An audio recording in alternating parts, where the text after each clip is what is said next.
Bien, estimados, bienvenidos a nuestra sesión de teoría número 2, curso Máquinas de CNC, modalidad presencial, bloque 2026-10. Bien, el día de hoy vamos a conocer un poco más de los tipos de máquinas CNC. Ya la semana pasada habíamos estado hablando de todos los componentes básicos del CNC, cómo se controlan los desplazamientos, la estructura interna de estas máquinas en general, ¿sí? Porque dijimos que las máquinas de CNC pueden tener diferentes mecanismos de corte, ¿no? O de fabricación, de maquinado precisamente, pero todas operan bajo una misma lógica en cuanto a la gestión de los movimientos, en cuanto a las coordenadas. Sí, entonces hablamos de eso también. Vimos también los tipos de control. Hablamos del control punto a punto, que es el más básico, el paraxial, que es un control intermedio que permite movimientos en los ejes lineales, pero no de forma simultánea. Y hablamos también del control continuo, ¿no? E interpolado, que es el más importante, es el que se espera de las CNCs hoy en día, ¿no?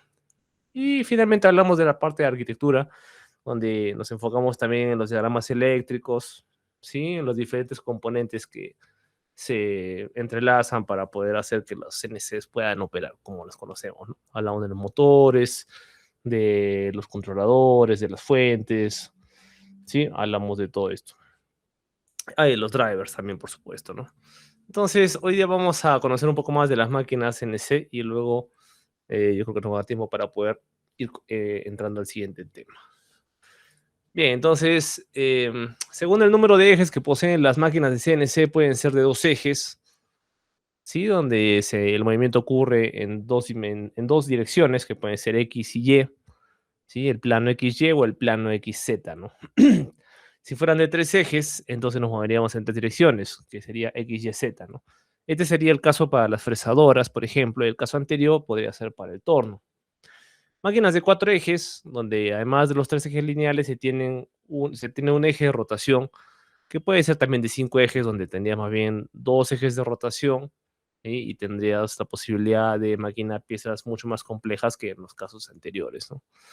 También se pueden clasificar según bueno, la funcionalidad, ¿no?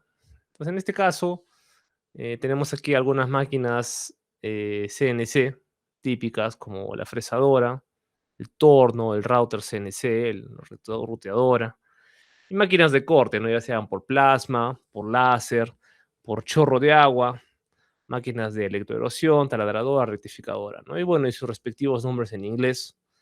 En este caso he puesto aquí, sobre todo los dos primeros me interesan bastante porque eso de repente va a aparecer en el simulador más adelante, que son el CNC Mill, que sería fresadora, y el CNC Lathe, ¿no? Que es el torno, ¿sí? Y bueno, en este caso también EDM, respecto a la electroerosión, es en inglés, ¿no? Electric Discharge Machining. Bueno, y hablando un poco de cada uno, el caso de la fresadora lo vamos a utilizar para poder crear ranuras, orificios, cavidades, caras especiales, muecas y realizar básicamente cualquier otro proceso maquinado de piezas de fresado, ¿no? Se trabaja con herramientas de corte rotativas, ¿sí? Para hacer fabricación sustractiva, ¿no? En este caso, lo que se mueve es la mesa de trabajo, el eje solamente se mueve de forma vertical en Z, y la pieza en bruto se sujeta a la mesa de trabajo, ¿no? Para que pueda esta ser maquinada. En el caso del torno CNC, esto se trabaja o se utiliza para fabricar piezas cilíndricas, como ya lo estábamos comentando, y se utiliza bastante, ¿sí? Como herramienta de maquinado, utilizando una herramienta de corte que, bueno, a diferencia del caso de la fresadora, lo que acaba de girar no es la máquina de corte o la herramienta de corte, sino va a girar la pieza en bruto, ¿sí? De forma, bueno, sobre su eje. Y la herramienta de corte pues se acerca en diferentes puntos, ¿no? Según la trayectoria, según las coordenadas, realizando la eliminación, ¿no? De cierta cantidad de material, que es lo que es el sobrante, ¿no? Que no necesitamos. En el caso de la roteadora, esto es muy parecido a la fresadora, con la diferencia de que tiene diferentes usos en cuanto al material y en cuanto al tamaño. La fresadora es una máquina que está diseñada para trabajar con metales mucho más duros que la roteadora, pero son similares en el sentido de que son máquinas de 3 ejes, ¿no? La ruteadora, por su parte, es mucho más pequeña, está pretendida para trabajar con materiales mucho más blandos, como la madera, plásticos, metales blandos como el aluminio, algunos compuestos. Trabaja también en X, Y, Z, pero a diferencia de la fresadora, donde la mesa de trabajo se movía, acá lo que se va a mover es la herramienta de trabajo, ¿sí? A través de las guías lineales, como vemos en la parte superior. Sí, el cabezal es el que se va a mover en el plano XY. El eje Z sigue siendo digamos, el eje que gobierna la profundidad de la herramienta de trabajo, ¿no? Y es perpendicular a la mesa y, por supuesto, al suelo también.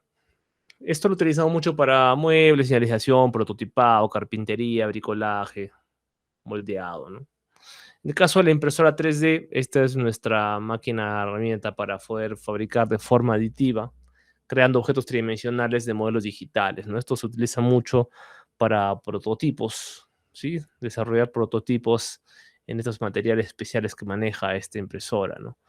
Podemos trabajar plástico, metales, algunas resinas, cerámica, madera, algunos compuestos. Y sobre todo para el tema de prototipado rápido, digamos, si quieres elaborar quizás un proyecto de un pequeño robotcito, un brazo robótico y quieres tú diseñar todas las piezas, ¿sí? O por lo menos algunas partes y ya simplemente colocarle la ferretería después, pues se puede hacer, ¿no? Con esto tú podrías diseñar, por ejemplo, en una herramienta como el SolidWorks o el Inventor y lo mandas a imprimir y ya simplemente te encargas de juntarle las piezas con pernos, tuercas y lo que corresponda, ¿no? Entonces, bastante interesante por ese lado. Se utiliza también para fabricar algunos modelos arquitectónicos, aplicaciones de arte y diseño. Bueno, y no solo eso, ¿no? Hoy en día también se está utilizando para otras cosas. Vi por ahí que se estaba ya empezando a imprimir carne, ¿sí? Alimento, para no tener que estar, bueno, el tema de los veganos, por ejemplo, están bien esa posibilidad, o los vegetarianos, o bueno, pues mejor dicho, los animalistas, ¿no? No tanto los veganos, los animalistas. Y también por ahí vi que estaban imprimiendo órganos humanos en algún lado, ¿sí? Como parte de, bueno, ver la posibilidad de potenciar así la medicina, ¿no? Y algunos tratamientos, de repente, no sé, pues te está fallando un órgano y por ahí imagínense, ¿no? Te compras un órgano de reemplazo y te lo ponen, ¿no? Y ya no estamos limitados a simplemente las donaciones de órganos que actualmente podrían ocurrir, ¿no? Si no sería totalmente válido esto, ¿no? Entonces así, bueno, yo imagino que vendrán muchas más cosas locas, así que van habrá que estar atentos. Bien, algunas aplicaciones de las máquinas CNC. Aquí he querido, bueno, sintetizar un poco de las mejores imágenes que pude conseguir para ustedes, para que veamos todo el poder del CNC, ¿no? O sea, ahí son imágenes un poco impactantes de alguna forma, ¿sí? Entonces, en el caso de, bueno, el fresado, este es el tipo de situaciones que podríamos lograr. Sí, bueno, ya sabemos que de forma general son máquinas de muy precisas, bueno, trabajan con gran exactitud, repetibilidad, versatilidad en cuanto a que el fresado CNC puede operar puede hacer diferentes operaciones como el fresado de superficies planas, ¿no? Curvas, puede hacer taladrado, puede hacer roscado, contorneado, perfilados, grabados, ranurados, ¿sí? De hecho, ya cuando entremos a la parte de programación, lo primero que vamos a hacer es un grabado, ¿no? Que es lo más sencillo, ¿no? Y también se pueden trabajar con geometrías muy complejas, ¿sí? Bueno, hoy en día el fresado CNC está ya altamente automatizado, las máquinas ya contienen muchos sensores y muchos mecanismos para poder eh, realizar justamente las operaciones de forma autónoma. Y esto aumenta la productividad, reduce los errores, haciendo todo esto de forma secuencial y precisa, ¿no? Además, los materiales con los que podemos trabajar, metales, aluminio, plástico, materiales compuestos, ¿sí? Y es una máquina muy eficiente también, ¿no? Ahora, en cuanto a al torneado, ¿sí? Aquí tenemos bueno, un poco de lo que decíamos, ¿no? Que se puede fabricar piezas axisimétricas, ¿no? Considerando que son más o menos cilíndricas de alguna forma. Ideal para fabricación de ejes, pernos, bujes, algunas piezas rotacionales, ¿no? También muy utilizado en en este rubro, digamos, ¿no?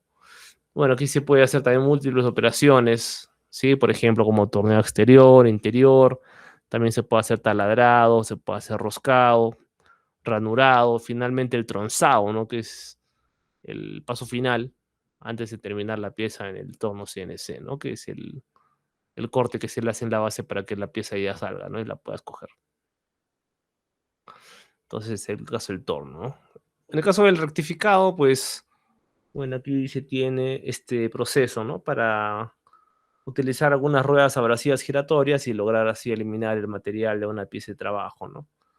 Se utiliza muchas veces para crear superficies cilíndricas o también podrían ser cónicas, contorneadas, y es ideal para producir tolerancias muy estrechas y geometrías muy intrincadas, ¿no?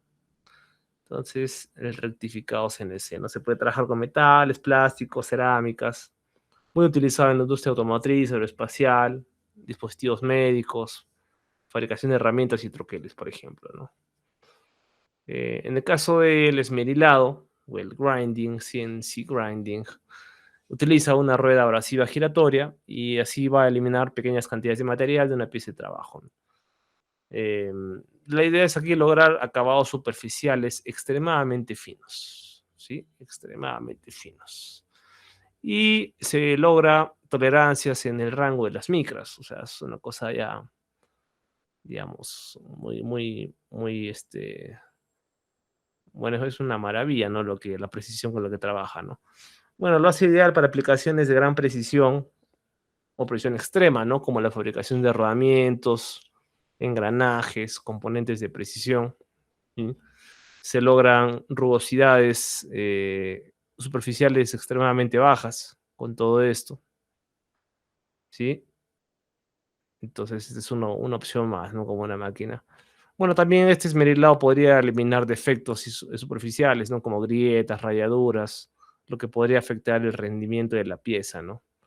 Aplicaciones típicas, engranajes de precisión, rodamientos, moldes, matrices, rectificar componentes de motores, turbinas, fabricación de herramientas de corte, componentes de maquinaria de precisión. Bueno, aquí tenemos una máquina de corte por agua.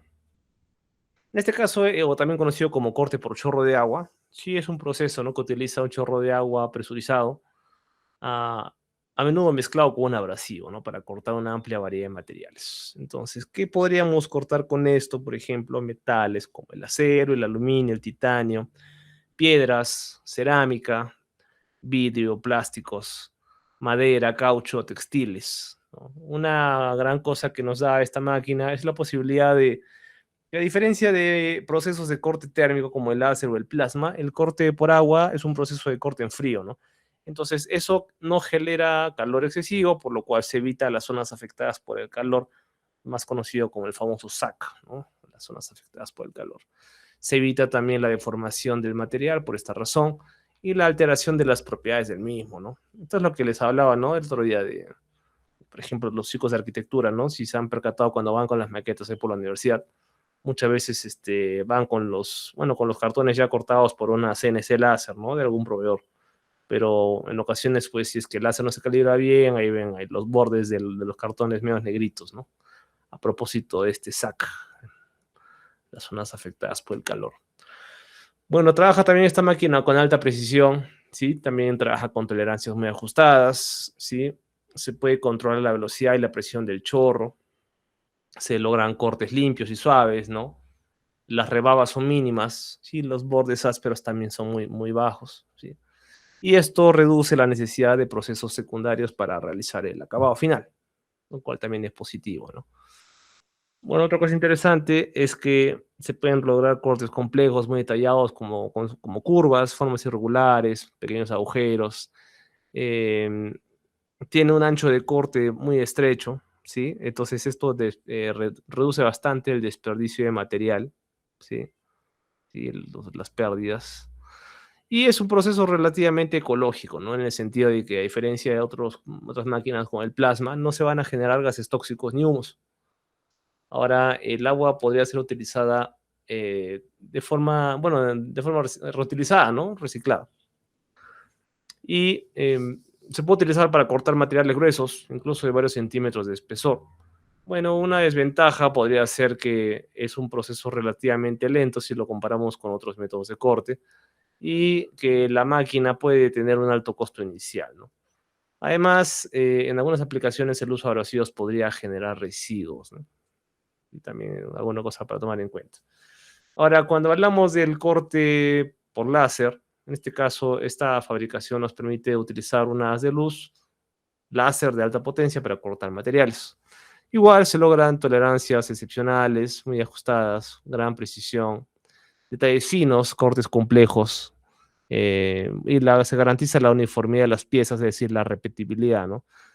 Puede trabajar esta máquina de corte láser con varios materiales que incluyen el acero, el aluminio, el inox y otros no metálicos como el plástico, la madera, acrílicos, textiles, papel y cartón. Bueno, entonces, se puede lograr también cortes limpios y suaves con esta herramienta, con bordes mínimos o nulos.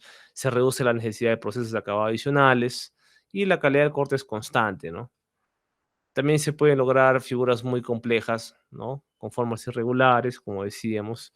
Y en este caso, la velocidad el corte láser es relativamente rápido y eficiente, ¿no? Entonces, esto permite gran ahorro de tiempo y costos en cuestión de volumen de producción, ¿no?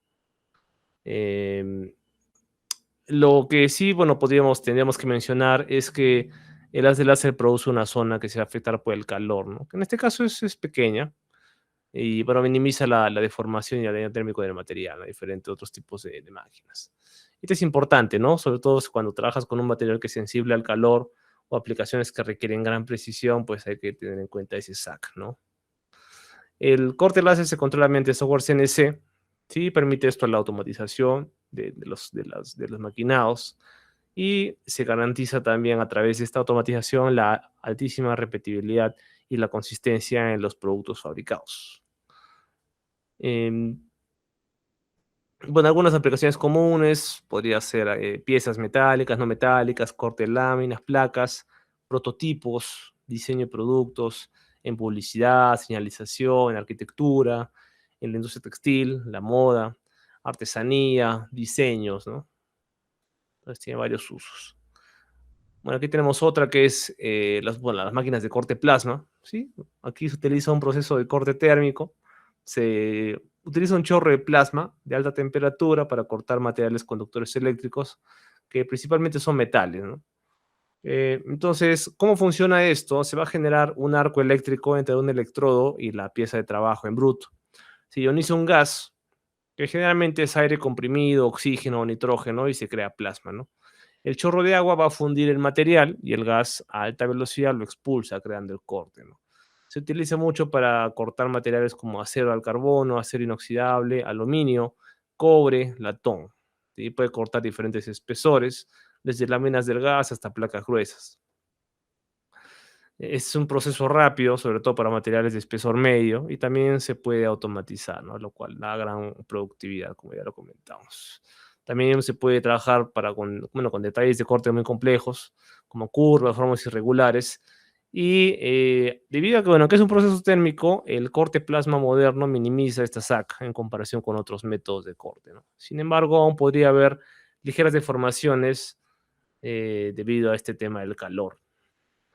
La calidad del corte puede variar según el material, el espesor, los parámetros de corte, pero generalmente produce cortes limpios y con rebadas muy pequeñas, ¿sí? Puede haber un poco de rugosidad en los bordes, entonces ahí podría ser necesario utilizar alguna herramienta para darle el acabado final, ¿no? Bueno, en cuanto al tema ambiental, hay que considerar que el corte plasma puede generar humos y gases, entonces se requiere un sistema de ventilación o de extracción de aire adecuado, ¿no? También genera bastante ruido y esto hay que considerarlo, ¿no? Bueno, algunas aplicaciones para piezas metálicas, corte de láminas, placas de metal, en la industria de la construcción, fabricación de estructuras metálicas, ¿no? Máquinas, equipos, en automotriz, aeroespacial. Ahora, haciendo una comparativa entre máquinas de agua y de corte por plasma, podríamos mencionar lo siguiente, ¿no? En este caso, el corte por agua es un mecanismo o un sistema de erosión de alta velocidad, ¿sí? Que sale a 50 kPa, que podría utilizar un abrasivo como el granate.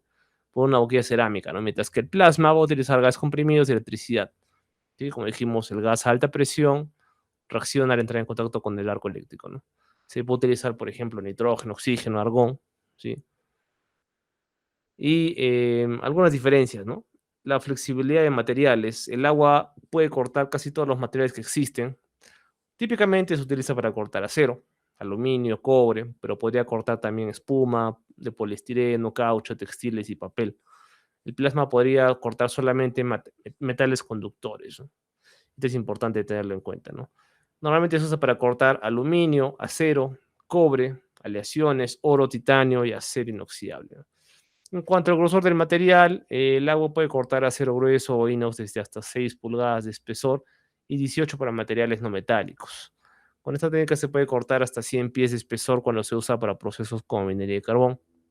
El plasma, por su lado, podría cortar acero dulce grueso hasta 6 pulgadas solamente, ¿no? Para materiales con espesor estándar, ambos funcionan bastante bien. Sí, eso también para tenerlo en consideración, ¿no? En cuanto a la productividad y velocidad de corte, para una lámina metálica gruesa, el plasma corta a 200 pulgadas por minuto, mientras que el agua solamente a 15, ¿no? Entonces el agua un poquito menos. En cuanto a la complejidad de cortes, el agua es adecuado para cortes en ángulo, con bordes suaves o para hacer muescas si se regula la presión. Permite formas más complejas. El plasma debe atravesar el metal, por lo que, bueno, para hacer muescas no es posible, ¿no? Y para formas simples, ambos son bastante adecuados, ¿no? Ahora, en cuanto al estrés durante el corte, el plasma va a provocar deformaciones, distorsiones, otras formas de estrés al material que está cortando, y esto debido a las altas temperaturas que utiliza este proceso, ¿no? El agua, como dijimos, es un corte en frío, no tiene este problema. En cuanto al tema ecológico y medioambiental, el agua por corte, o perdón, corte por agua, va a reciclar el agua utilizada, permite la reutilización de metales cortados como chatarra. Sin embargo, con plasma se producen humos durante el proceso y el metal fundido forma escoria, ¿no? El consumo de energía. Con plasma vamos a requerir presión para el gas y el arco eléctrico en el lugar de cortes, mientras que con agua se requiere solo una bomba de agua a alta presión. El plasma va a consumir también 2 veces lo que el agua, ¿sí? En cuanto a energía.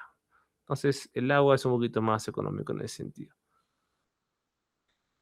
En cuanto a la calidad de los trabajos que se pueden hacer, la tolerancia en plasma es de 0.015 pulgadas, sí, o sea, 15 milipulgadas, digamos. Y en agua es de 0.001, una pulgada, lo que lo hace mucho más precisa, ¿no? Sí, 15 veces más precisa. En cuanto al acabado, con plasma es un poco más impreciso e inexacto, ¿no? Se requiere el esmerilado fino para mejorar el filo de la superficie de corte, mientras que el agua no requiere esto, como dijimos, ¿no? Porque el corte es mucho más limpio. Y en cuanto a tema de seguridad, el plasma va a generar mucho calor, corrientes eléctricas también. Además, el personal va a requerir gafas de seguridad, puesto que es peligroso para la vista, ¿no? Mientras que con el agua no se tienen esas altas temperaturas ni corrientes abiertas, por lo tanto es mucho más seguro. En cuanto a la esperanza de vida de la máquina, pues en el plasma, la boquilla puede durar unas pocas horas, mientras que en el agua la boquilla dura 100 horas y la bomba puede durar 10.000 horas. En cuanto al mantenimiento de estas máquinas, en el plasma hay que cambiar frecuentemente boquillas y electrodos, mientras que en el agua no hay equipos complejos, entonces el mantenimiento es bastante simple. ¿Sí? Un ratito. Eh, ya. eh, listo. Bueno, y en cuanto al precio, finalmente, que es un tema clave, una cortadora de plasma puede costar aproximadamente 50 y 100 mil dólares, mientras que una cortadora de agua puede costar entre 100 y 350 mil dólares. Además, el costo por hora en plasma es de 15 dólares, mientras que en agua es de 30 dólares, ¿sí? Entonces, en agua es bastante más caro. ¿Sí? Entonces, un poco para que tengamos esa referencia, ¿no? Estas dos máquinas que son bastante interesantes. Ahora, respecto a otra aplicación que es el taladrado, ¿sí? En el taladrado, pues utilizaremos una broca rotativa, se van a crear agujeros precisos, ¿sí? Controlado por un sistema CNC. Entonces, algunas características importantes. Los agujeros van a tener tolerancias muy ajustadas, ¿sí? Y se garantiza la repetibilidad, igual que con todos los sistemas, ¿no? En cuanto a los materiales que se pueden trabajar en el CNC de taladro, bueno, son taladrado simple, taladrado profundo, bueno, las operaciones, mejor dicho, el avellanado, se puede hacer también roscado, creación de piezas con geometrías complejas, ¿no? Muchos agujeros de diferentes tamaños y formas también. Sí. Em, También puede trabajar con diferentes materiales, ¿sí? Como metales, plásticos, madera, etcétera. Claro que ahí tendremos que tener en cuenta la selección de la broca, ¿no? Y los parámetros de corte adecuados para que el taladrado pueda ser adecuado, ¿no? Sí, esos son los parámetros tecnológicos. En cuanto al tema de la reducción de errores humanos, se van a disminuir algunos errores, ¿no? Que podrían presentarse al momento de realizar la actividad, debido a que ya el operario pues, no va a ser necesario, como ya lo dijimos, ¿no? Algunas aplicaciones, bueno, para industria automotriz, aeroespacial, maquinaria, equipos industriales, moldes, matrices, producción de componentes electrónicos y muebles y otros productos de madera. Por ejemplo, en la parte de componentes electrónicos, para hacer los PCBs, se podría utilizar muchísimo esto para hacer los huequitos donde ingresan las patas de los componentes que se van a utilizar en los circuitos, ¿no? Entonces eso lo hace bastante útil. Ahora también se tiene doblado CNC. Este doblado CNC es un proceso de fabricación que, bueno, se va a utilizar para doblar materiales, ¿no? Utilizando láminas de metal, alta precisión y repetibilidad, ¿sí? Esto permite un control preciso del ángulo, sí, del CNC, la profundidad y la ubicación del doblado, ¿no? Eso garantiza que cada pieza que se doble sea idéntica a las demás, ¿sí? Lo cual es crucial para la producción en masa y la fabricación de componentes complejos. Permite esta dobladora CNC realizar una amplia gama de operaciones como dobladura en B, dobladura de aire, de radio, de formas complejas, ¿sí? Y también se puede fabricar piezas con geometrías complejas y muchos dobleces. Está también este tipo de sistema altamente automatizado, por lo cual la intervención humana es mínima, ¿sí? Y algunos materiales que se pueden trabajar con esta máquina: acero al carbono, acero inoxidable, aluminio, cobre, latón. Tiene una alta calidad con mínimas marcas y deformaciones, ¿sí? El control preciso de los parámetros doblados permite obtener dobleces limpios y uniformes, lo cual es bastante positivo, ¿sí? Y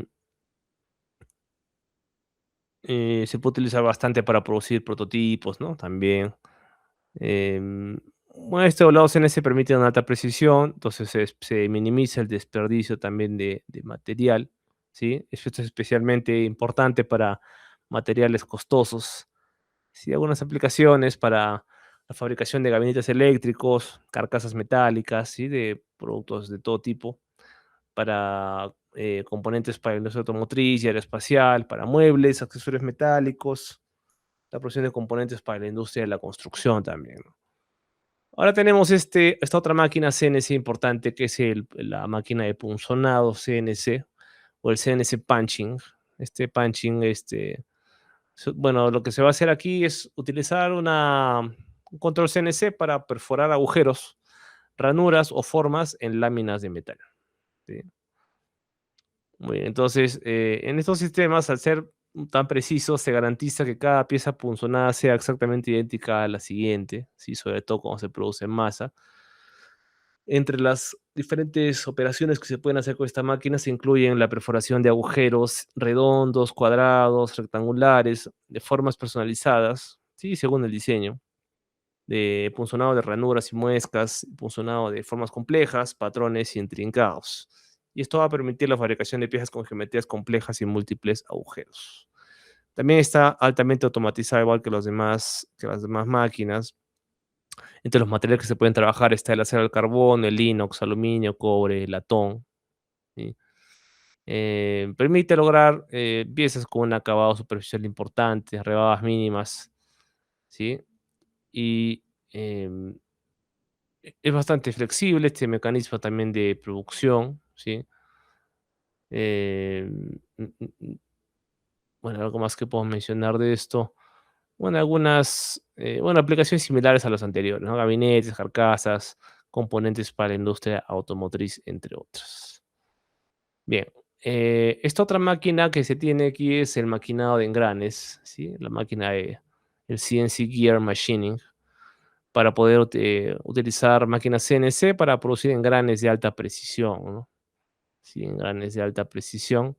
Se pueden producir aquí engranes cilíndricos, helicoidales, cónicos, de cremallera. Sí, se puede trabajar con acero aleado, inoxidable, hierro fundido, plásticos, ¿sí? Em, entonces, sí, bueno, hay algunas aplicaciones, entonces la maquinaria, en robótica, energía y otras, ¿no? Esta otra máquina es la famosa EDM, ¿sí? El maquinado por descarga eléctrica. Es un proceso no convencional. Lo que va a hacer es utilizar descargas eléctricas para así eliminar material de una pieza de trabajo conductora. Entonces, ese es el primer requisito, no debe ser conductor. Se generan descargas eléctricas repetidas entre un electrodo y la pieza en bruto, que van a estar separados por un fluido dieléctrico, ¿no? Estas descargas eléctricas van a vaporizar o fundir en pequeñas cantidades del material de la pieza y van a crear una cavidad. El fluido eléctrico va a actuar como un aislante, refrigerante y medio para eliminar los residuos del proceso. Sí, se puede trabajar con esta máquina con aceros templados, carburos, titanio, aleaciones de alta resistencia, ¿no? Trabaja también con tolerancias muy ajustadas, acabados superficiales finos. No requiere contacto físico entre el electrodo y la pieza de trabajo, entonces esto elimina fuerzas de corte, por lo cual la robustez de la máquina no resulta siendo un problema. Em, es un proceso térmico, ¿sí? Bien, bueno, y como tal, el EDM moderno minimiza, ¿no? La SAC en comparación con otros mecanismos de corte térmico, ¿no? Pero igual puede haber alguna alteración del material en la zona de corte, ¿no? Dependiendo cómo esté esto calibrado, ¿no? Sí, hay varios tipos. Dos de ellos pueden ser el EDM por penetración, ¿sí? Que utiliza un electrodo con la forma deseada para crear una cavidad en la pieza. Y el otro es el EDM por hilo, ¿no? El Wire EDM. Sí, que utiliza un hilo conductor delgado como electrodo para cortar formas complejas a través de la pieza. Aplicaciones en moldes, matrices, ¿no? Fabricación, producción de componentes para industria automotriz, aeroespacial y para industria electrónica, mecanizado de herramientas de corte también, ¿no? En cuanto al tiempo, pues es un proceso relativamente lento en comparación a los demás y puede ser una máquina costosa en relación a otras máquinas también del mercado del CNC, ¿no? Esta máquina aquí me parece muy interesante porque es un poco diferente a las demás. Es una máquina de inspección CNC o máquina de medición de coordenadas, que son herramientas de metrología utilizadas para medir las dimensiones y características geométricas de los objetos tridimensionales, o sea, las piezas, ¿no? Lo hace con alta precisión. Utiliza un sistema de coordenadas que es el XYZ para determinar la posición de ciertos puntos en el espacio tridimensional y de esa forma medir el alto, el ancho y la profundidad de ciertos objetos, ¿no? Se tiene esta sonda de medición, que es esa bolita rosada que tiene la punta, si la llegan a ver, esa bolita es la sonda. Esto hace contacto físico con la superficie del objeto, ¿no? O sea, es una especie de palpador. Y existen sondas táctiles, sondas láser, sondas de visión, dependiendo de las diferentes aplicaciones, ¿no? Se trabajan con tolerancias de dimensiones muy ajustadas para aplicaciones de alta precisión. Se puede lograr también la medición de formas geométricas muy complejas, curvas, superficies, agujeros, para inspeccionar piezas con geometrías intrincadas. Trabaja en procesos automatizados, ¿sí? Es una máquina muy versátil, podría medir diferentes materiales como metales, plásticos, cerámicos. Eso no es un problema, ¿sí? Bueno, hay varios tipos también de MMC, como el MMC de puente, de brazo horizontal, portátiles, etcétera, ¿no? Y aplicaciones comunes, pero probablemente la más importante es la inspección de piezas en producción para hacer el control de calidad, ¿no? También se podría hacer ingeniería inversa. Imagínate, tienes una pieza terminada y a través de esta máquina podrías recuperar el diseño original, ¿no? Bueno, imagino que tendrá por ahí algunas cosas que ajustar, pero me parece que está bueno porque se puede ahorrar tiempo, bastante tiempo con eso, ¿no? Bueno, y luego tenemos esta última, que es la máquina de impresión 3D, ¿no? Como decíamos, para crear objetos tridimensionales, ¿no? Capa por capa. Se habrán dado cuenta, ¿no? Si han logrado coger un objeto impreso en 3D, tiene como una ligera rugosidad debido al mecanismo de impresión por capas, ¿no? Que tiene esto. Ahora, claro, mientras más capas le das a la pieza que estás fabricando, pues puedes lograr un acabado mucho mejor, ¿no? Bueno, perdón, se me fue. Mientras más, Bueno, demoras más, pero puedes lograr mejor acabado, ¿no? Bueno, o sea, ya hablamos de los materiales, se utiliza mucho para prototipado rápido, ¿sí? Em, para hacer justamente bastantes iteraciones en diferentes diseños antes de mandarlos a maquinar en metal o alguna, alguna, algún mecanismo distinto, ¿no? Ahí es bastante importante el tema de la impresión 3D, ¿no? Sí, para el tema de reducción de costos, de tiempos, tiene muchas aplicaciones también y tiene algunas limitaciones, principalmente en cuanto a la velocidad de producción para grandes cantidades y en cuanto a los tamaños de la pieza que podrías imprimir. Sí, ya que esto está limitado por el tamaño de la impresora, ¿no? Entonces tiene bastante potencial en realidad, es cosa solamente explorarlo un poquito más, ¿no? Bien, estimados, entonces, bueno, esto en cuanto a la parte que estaba pendiente de la sesión anterior, sí, vamos a empezar a hablar un poco del siguiente tema que estaba pendiente. Sí, permítame un segundo, por favor. Aprovechen para tomarse un par de minutos para ir al baño, respirar, estirarse un rato. Segundo.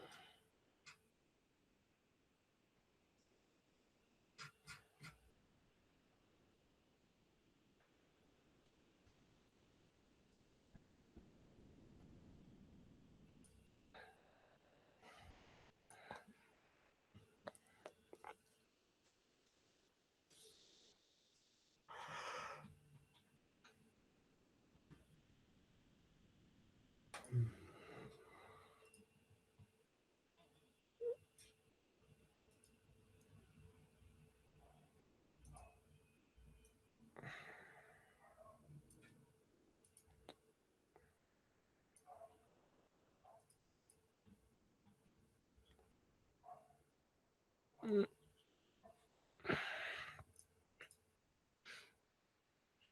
Bien, estimados, vamos a continuar entonces. Vamos a hablar ahora bueno, de los ejes y sistemas de coordenadas. Ya habíamos dicho que hay máquinas que tienen dos ejes, tres ejes, cuatro, cinco, más ejes, dependiendo de la pieza o la geometría que quieres maquinar, ¿sí? Entonces, bueno, el día de hoy vamos a hablar un poco de estos sistemas de coordenadas que son ampliamente utilizados en el contexto del CNC, ¿sí? Entonces, vamos a ver un ratito. Ya. Bien, entonces, bueno, después de esta sesión ustedes deberían comprender los sistemas de coordenadas absolutas e incrementales en sistemas de máquinas CNC y además diferenciar definiciones como el cero máquina, el cero pieza, así como la forma de referenciar estos puntos.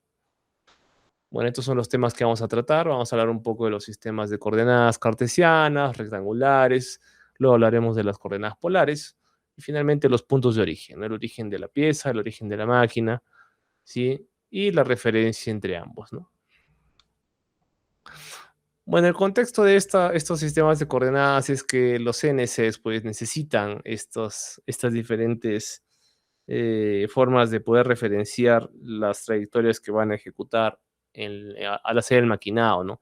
Solo que hay diferentes sistemas de coordenadas que van a ser útiles o no van a ser igual de útiles en todo momento, ¿no? En ciertos momentos van a ser más importantes unos respecto a otros, ¿no? Entonces es recomendable conocer ambas para que utilices la que más convenga según lo que vas a maquinar. Entonces, bueno, estos sistemas de coordenadas se utilizan en muchas actividades, no solamente en CNC, se puede utilizar también en sistemas de navegación marina, aérea, sistemas cartográficos, etcétera, ¿no? La idea del el eje o el sistema de coordenadas es poder ubicar un punto, ¿no? De manera precisa en un escenario concreto y perfectamente definido, ¿no? Es decir, por ejemplo, no tienes un plano XY y tú ubicas el punto 1,2 y solo existe un punto 1,2 en todo el plano y no más. Entonces, de esa forma se puede definir una posición perfectamente, de forma perfectamente clara, ¿no? Entonces, en CNC también se tiene esto, ¿no? Hay que indicarle a la herramienta en ciertas ocasiones, pues ciertas posiciones a alcanzar dentro de un plano o bueno, de varios planos simultáneos, es decir, en 3D, 4D, perfectamente definido, ¿no? Bueno, 3D nada más. Las herramientas, según el tipo de máquina, pueden ser, ¿no? Torno, fresa. Estos se mueven en 2 dimensiones, 3 dimensiones, ¿sí? Es decir, eh, sin embargo, en todos los sistemas de coordenadas deberíamos marcar un origen como punto de partida, ¿no? Esto ayuda mucho para poder referenciarlo respecto a puntos posteriores, ¿no? Eh, un ratito.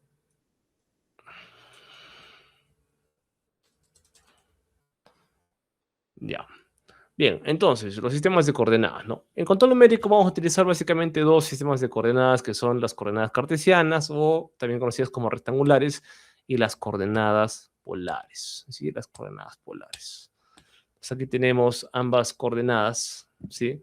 En una coordenada rectangular, pues simplemente se utiliza el eje de las abscisas y luego el eje de de las ordenadas, ¿no? Es decir, primero el eje de las X y el eje de las Y. Se tiene este espacio graduado, ¿sí? Graduado, que podría ser un sistema graduado de forma lineal como este, o seguramente habrán visto que el papel logarítmico, ¿no? Que también está graduado de otra forma, ¿no? Para hacer otro tipo de gráficas, ¿no? Hacer otro tipo de inscripciones, ¿no? Mientras que en un sistema polar o de coordenadas polares necesitamos no solamente dos puntos, necesitamos más bien definir un ángulo y un radio, porque aquí lo que se va a hacer es considerar el eje de la derecha como el punto cero, este es el ángulo 0 grados, y esto luego se va a ir moviendo en esta dirección, ¿no?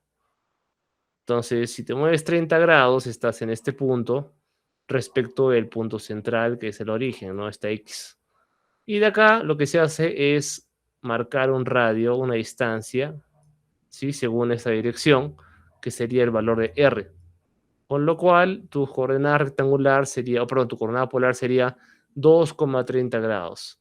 Si sabemos que 2 es la distancia de forma radial y el ángulo son 30 grados, ¿no? Entonces ahí queda definido perfectamente, ¿no? Esta, bueno, es la que probablemente usemos menos, ¿sí? Pero la primera estoy seguro que sí es algo que nos resulta bastante familiar, ¿no?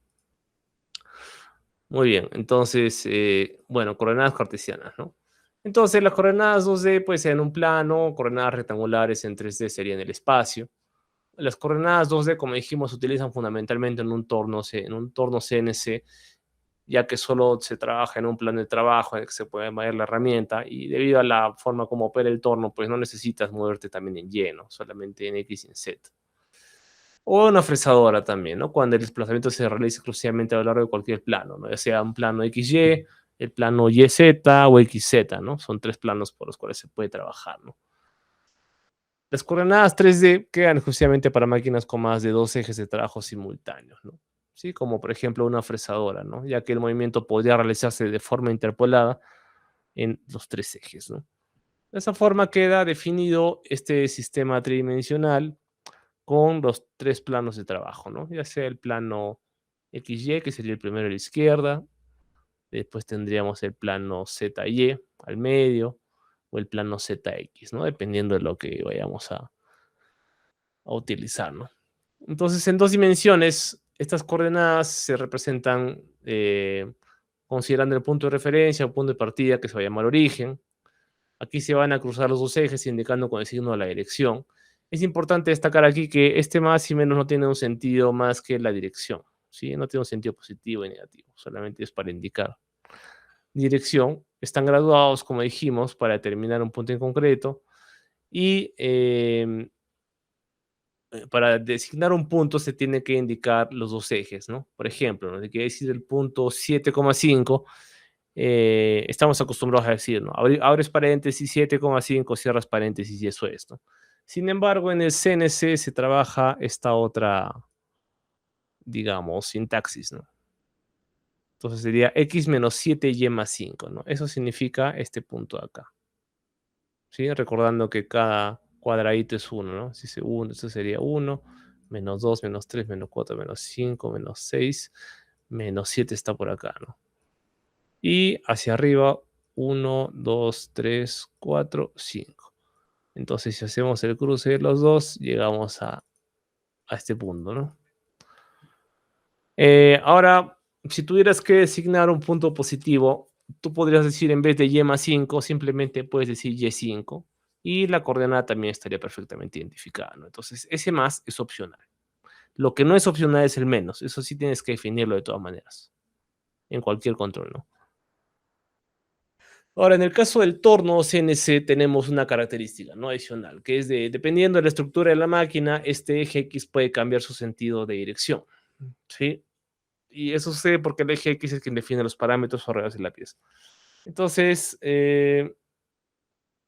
bueno, ahí un ejemplo del caso del torno. En el caso del torno, pues, dependiendo de cómo está la máquina, pues te los puedes trabajar con negativos o con positivos, ¿no? Siempre y cuando la herramienta del torno esté en una posición o en la otra, ¿no?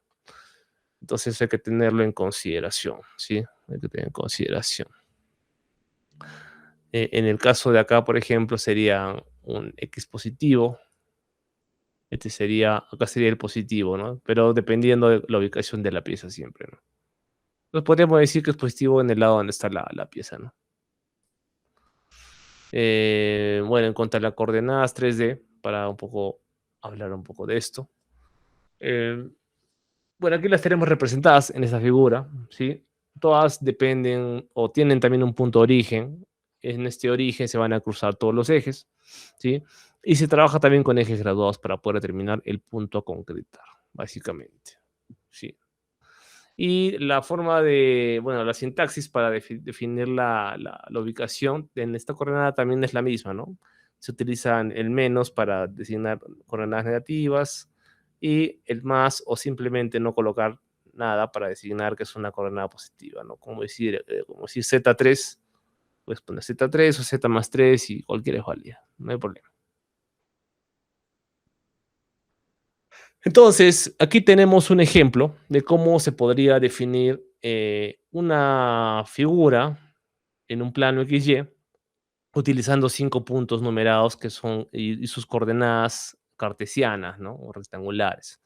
En este caso, podríamos definir todas las esquinas, ¿sí? Que es lo que también vamos a hacer más adelante al programar. Y las esquinas se les define, ¿no? Su coordenada en XY, ¿sí? Hay que tener mucho cuidado aquí porque es fácil confundirse con alguna de ellas o de repente obviar el menos y ahí la figura cambia por completo, ¿no? Y teniendo bueno, algo interesante de esto es que si tú tienes el dibujo, podrías obtener la tabla, ¿sí? O sea, podrías ir de acá hacia acá o podrías hacer lo inverso, ¿sí? De acá para acá, ¿sí?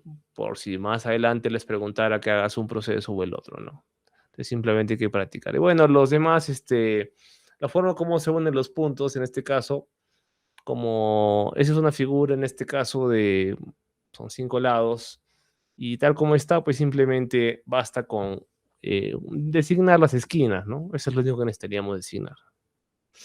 Bien, ahora dicho todo eso, hablaremos un poco del sistema incremental y absoluto rectangular, ¿no? Entonces, bueno, hemos visto hasta ahora cómo se miden las coordenadas tomando como referencia el origen, ¿no?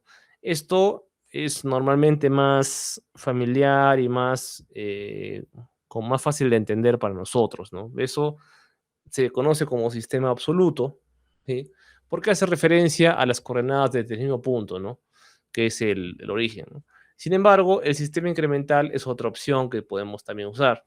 Y este sistema incremental se utiliza considerando el último punto alcanzado como punto de referencia para el siguiente, ¿sí? Es como si cada vez que movemos la referencia, pues trasladáramos el origen al último punto que se ha alcanzado, ¿no? Entonces, aquí tenemos, eh, bueno, veremos cómo se van a definir las coordenadas incrementales, ¿sí? Entonces, si consideramos que en el primer punto, si tienes menos 6, x menos 6, z menos 5, ¿sí? Vamos a suponer esto.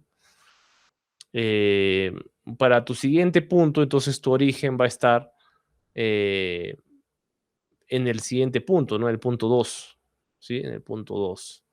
Entonces vamos a ver. Eh, por ejemplo, ¿no? El punto 1 podría ser x menos 6, z menos 5. Bueno, si consideramos en absoluto, podríamos ver, ¿no? Acá, x menos 6. A ver, permítame un ratito.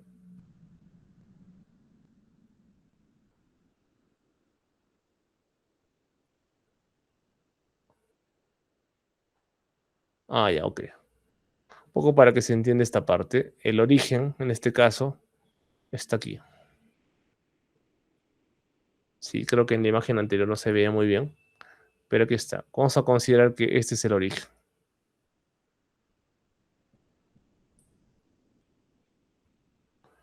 Si es que esto es tu origen, el punto 0, 0, o sea, x0, z0. Entonces, para tú llegar a este punto 1, que es este acá, tienes que moverte 1, 2, 3, 4, 5, y me parece que se me fue una más. 3, 4, 5, creo que era desde acá. Bueno, digamos que es desde ahí. Entonces tienes acá el punto x menos 6 y el z, 1, 2, 3. Perdón, está bien, está bien. Sí, está bien, me estoy confundiendo yo. Está bien, es ahí. El punto x menos 6 es hacia abajo, ¿sí? O sea, 1, 2, 3, 4, 5, 6. Este es x menos 6. Y el punto z menos 5 es hacia la izquierda. 1, 2, 3, 4, 5. Entonces llegas a este punto. Y este punto es tu nuevo origen. Entonces, si quieres ir desde el 1 hasta el 2, vas a tener que considerar que ahora este punto 1 es tu nuevo punto 0,0. Y si esto fuera así, entonces, primero para moverte de 1 a 2 en X, dirías, bueno, a ver, en X es movimiento vertical, entonces acá no me voy a mover en vertical, por lo cual simplemente mi coordenada incremental va a ser X0. Pero me voy a mover en Z, entonces cuentas. ¿Cuántos te mueves? 1, 2, 3, 4, 5, 6, 7, 8, 9, 10, ¿no? Entonces el punto 2 es X0, Z10. Este es el punto 2. Luego el punto 3, igual, ¿no? Ahora este es tu nuevo origen. O si este es tu nuevo origen, ¿cuántos te mueves en X? Bueno, en X te mueves hacia arriba, ¿no? En X más, o sea, 1, 2, 3, 4, 5, 6, 7. O sería X7. Y en Z no te mueves porque no se mueve, ese desplazamiento es solamente hacia arriba, no es ni hacia la izquierda ni hacia la derecha, ¿no? Por lo cual en Z va a ser 0. Y de esa forma podemos seguir completando la gráfica, ¿no? Utilizando esta función o esta situación de la coordenada incremental, ¿no? De esta forma podemos lograr esta tabla, ¿no? Que tenemos acá, ¿sí? Entonces, por ejemplo, la tenemos, ¿no? X0, Z10, claro. Como vemos ahí, nuestro punto 2 dijimos X0, Z10, y acá está, ¿no? X0, Z10, el punto 2. Luego tenemos el punto 3, dijimos X7, Z0, ¿no? Y acá está, ¿no? En coordenada incremental. Claro, porque si esto fuera en absoluto, sería totalmente diferente, ¿no? En absoluto, simplemente dirías punto 1. Bueno, el punto 1 va a ser igual para los dos, porque el punto de referencia es el mismo. Pero si quiere decir ahora el punto 2 en absoluto es respecto a este punto que es el origen, cuentas, ¿no? En X tienes que bajar 1, 2, 3, 4, 5, 6. O sea, X menos 6. Y si quieres irte hacia la derecha para llegar al punto 2, te mueves 1, 2, 3, 4, 5.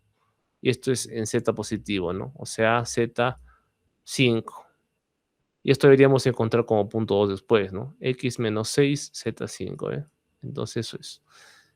Y para el siguiente punto, que es el 3, igual, nuestro punto de referencia es este punto acá, el origen, para el absoluto, ¿ya? No para el incremental. Esa es la diferencia, ¿sí? Hasta aquí, estimados. ¿Esto está claro o hay alguna pregunta?